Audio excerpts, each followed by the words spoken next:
Programang ito ay rated SPG. Striktong patnubay at gabay ng magulang ang kailangan. Maaaring may masiselang tema, lengguwahe, karahasan, sexual, horror o droga na hindi angkop sa mga bata.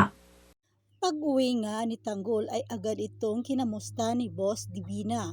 Masayang-masaya si Boss Divina sa ibinalita ni Tanggol sa kanya. Natanggap na ni Tanggol na isa siyang tunay na Montenegro. Wala na umano siyang magagawa sapagkat dugo ng mga Montenegro ang nanalaitay sa kanyang ugat. Habang si Ramon at Don Julio naman ay masayang-masaya sa mga nangyayari nila ni Tanggol. Kaya naman tinawagan na ni Don Julio ang lahat ng kanyang mga kaibigan at mga kapanalig para imbitahan sa isang malaki at ingranding salo-salo na magaganap dahil ipapakilala na ni Don Julio at Ramon ang tunay na tagapagmana sa lahat ng kanilang ari-arian na walang iba ay si Tanggol.